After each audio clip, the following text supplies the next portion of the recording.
ওর প্রমাণ নেই না।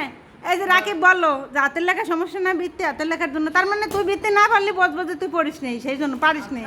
ঠিক আছে, তারপর বৃত্তির যে প্রশ্ন আছে ওটা আমি বাড়ি এসে লিখবো, ঠিক আছে, একই টাইম ধরে দেখবো যে কি লিখছি সব মানে প্রতি মার্কের আনসার। আচ্ছা বই খাতা আলাদা রাখবো, তারপর বৃত্তি দিলাম অর্ধবার্ষিক পরীক্ষা পরিণত তো এসএসসি 1 মার্ক গেছে, এক মাসে 6 মাস গেছে, 1 মাস তারপর রোজার ভিতরে 1 মার্ক গেছে। রোজাতে পড়িস নেই কে? 15 দিন এই জায়গায় 3 মাস চলে গেছে। শোনো 3 মাসের পরীক্ষাটা দিবা, পরীক্ষাটা ও তুলনা করতেছে। এখন যদি বলে যে মা তোমার রেজাল্ট কি, আমার রেজাল্ট তো তার চেয়ে ভালো, সেই হয় তুলনা করলাম। আর সময় নেট ছিল, আর সময় নেট থাকলে মা হ্যাঁ হ্যাঁ তাই তো।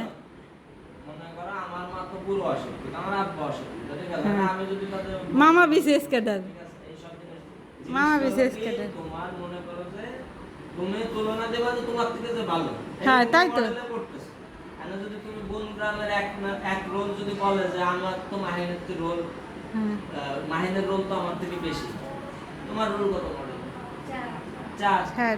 মনে করো তোমার বোন গ্রাম ওই টাঙ্গিয়া স্কুলে, টাঙ্গিয়া স্কুলে ক্লাস 8 এর, ও বললো যে মাহিনের থেকে তো আমার রোল কম, মানে আমি মাহিনের থেকে, ও কিন্তু একটা জিনিস ঠিক বলছে, ওর রোল তোমার থেকে কম হইতো, ও এক হইতে পারে, কিন্তু আবার দেখা যাইতে পারে ওর রোল এক হইলো ও তোমার থেকে কম মার্ক পেয়ে, কারণ টাঙ্গিয়া স্কুলের প্রতিযোগিতা।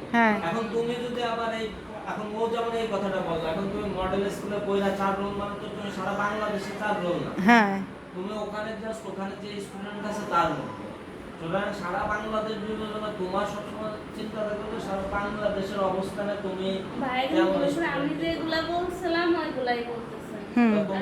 তোমার চিন্তা থাকবে তুমি নিজেকে আরো কত ভালোভাবে তৈরি করবে, তোমার তুলনায়